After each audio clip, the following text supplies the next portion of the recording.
नमस्कार, ये आकाशवाणी है। अभी आप तादुयाजो से समाचार सुनेंगे।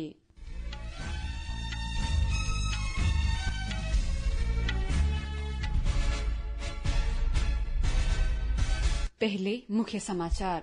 गृह और सहकारिता मंत्री अमित शाह ने आज नई दिल्ली में देश में बाढ़ प्रबंधन की तैयारियों को लेकर एक उच्च स्तरीय समीक्षा बैठक की अध्यक्षता की। मौसम विभाग ने अगले 4 दिन तक केरल, कर्नाटक और गोवा में तेज वर्षा का अनुमान व्यक्त किया।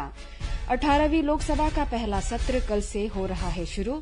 सत्र के दौरान नवनिर्वाचित सांसदों को दिलाई जाएगी शपथ। शिक्षा मंत्रालय ने राष्ट्रीय पात्रता प्रवेश परीक्षा नीट यूजी 2024 में कथित अनियमितताओं का मामला व्यापक जांच के लिए केंद्रीय अन्वेषण ब्यूरो को सौंप दिया। प्रधानमंत्री नरेंद्र मोदी ने प्रख्यात विचारक और शिक्षाविद डॉक्टर श्यामा प्रसाद मुखर्जी को उनके शहीदी दिवस पर श्रद्धांजलि दी। अब समाचार विस्तार से। गृह और सहकारिता मंत्री अमित शाह ने आज नई दिल्ली में देश में बाढ़ प्रबंधन की तैयारियों को लेकर एक उच्च स्तरीय समीक्षा बैठक की अध्यक्षता की। इस बैठक में जल शक्ति मंत्री सीआर पाटिल, गृह राज्य मंत्री नित्यानंद रॉय तथा भारत सरकार के विभिन्न मंत्रालयों और विभागों के सचिवों ने भाग लिया। हाल में झारखंड, हिमाचल प्रदेश, सिक्किम सहित कई राज्यों में भूस्खलन और बाढ़ से जुड़ी कई घटनाएं हुई। इस समय असम में बाढ़ की स्थिति बनी हुई है और कई जिलों में लाखों लोगों पर इसका असर पड़ा है। पिछले महीने चक्रवात रेमल से भी त्रिपुरा में काफी नुकसान हुआ। मौसम विभाग ने इस वर्ष सामान्य से अधिक मानसून का अनुमान व्यक्त किया है। मौसम विभाग ने केरल, कर्नाटक और गोवा में अगले 4 दिनों तक अत्यधिक तेज वर्षा का अनुमान व्यक्त किया है। तमिलनाडु, महाराष्ट्र और गुजरात के कई हिस्सों में भी ऐसी ही स्थिति बनी रह सकती है और साथ ही गरज के साथ आंधी आने और बिजली चमकने की भी संभावना है।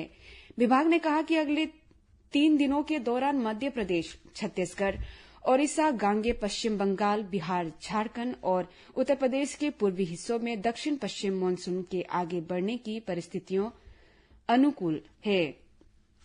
पूर्वोत्तर भारत और उप हिमालय पश्चिम बंगाल में अगले 5 दिनों तक तेज से बहुत तेज वर्षा जारी रहने का अनुमान है। मौसम विभाग ने बताया है कि अगले 2 से 3 दिनों के दौरान उत्तराखंड, उत्तर प्रदेश, राजस्थान, जम्मू कश्मीर और हिमाचल प्रदेश में आंधी चलने और बिजली गिरने की आशंका है।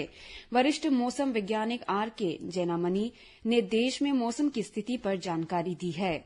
डॉक्टर जैनामनी ने बताया कि दिल्ली में कई दिनों तक भीषण गर्मी पड़ने के बाद तापमान 40 डिग्री सेल्सियस के नीचे दर्ज किया गया है। इस बीच पश्चिम उत्तर प्रदेश, पंजाब, हरियाणा, चंडीगढ़ और दिल्ली के कई हिस्सों में अगले 2 दिनों तक भीषण गर्मी की स्थिति बनी रहने का अनुमान है। 18वीं लोकसभा का पहला सत्र कल से शुरू हो रहा है। सत्र के दौरान नवनिर्वाचित सांसदों को शपथ दिलाई जाएगी। वरिष्ठ भाजपा सांसद भर्तृहरि महताब लोकसभा के नए सांसदों को शपथ दिलाएंगे। श्री महताब को अस्थायी अध्यक्ष बनाया गया है। नए लोकसभा अध्यक्ष का चुनाव इस महीने की 26 तारीख को होगा।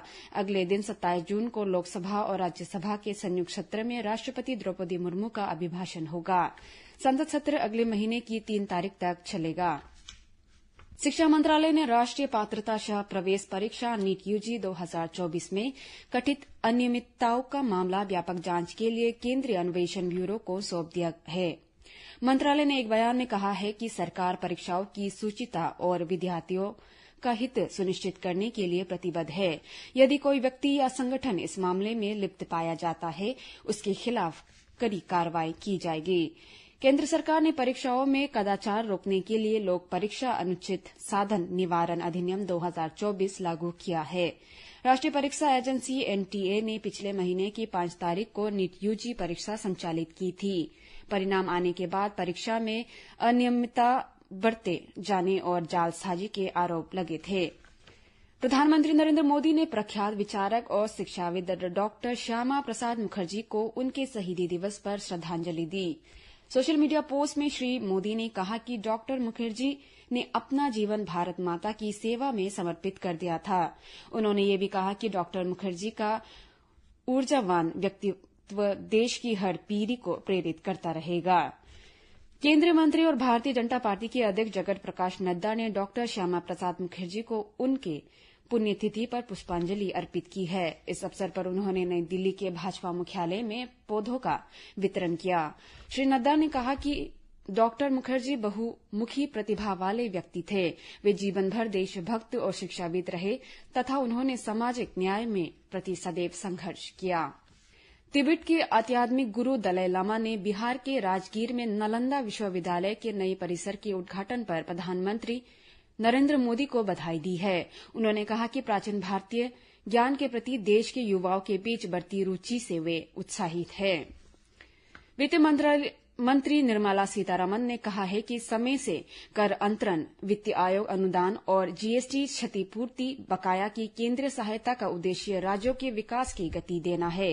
राज्य और केंद्र शासित प्रदेशों के वित्त मंत्रियों के साथ बजट पूर्व परामर्श में श्रीमती सीतारमण ने राज्यों से केंद्र की विशेष पूंजी निवेश सहायता योजना का लाभ उठाने का आग्रह किया। उन्होंने कहा कि इस योजना के तहत अधिकांश ऋण समायोजी है। कुछ ऋणों के लिए जन केंद्रित सुधार और क्षेत्र विशेष पूंजीगत परियोजनाएं लागू करने की शर्त है। बैठक में केंद्रीय वित्त राज्य मंत्री पंकज चौधरी, गोवा, मेघालय, मिजोरम, नागालैंड और सिक्किम के मुख्यमंत्री, बिहार, मध्य प्रदेश, ओडिशा, राजस्थान और तेलंगाना के उप मुख्यमंत्री के साथ अन्य राज्यों के वित्त मंत्री उपस्थित थे। मणिपुर के जिरीबाम जिले में बोरो बेकरा उपमंडल के अंतर्गत गोवाखल स्थित जैविक फार्म हाउस में आज एक जबरदस्त विस्फोट हुआ। पुलिस ने बताया कि ये घटना आज तड़के करीब 3 बजे हुई और विस्फोट से फार्म हाउस बुरी तरह क्षतिग्रस्त हो गया।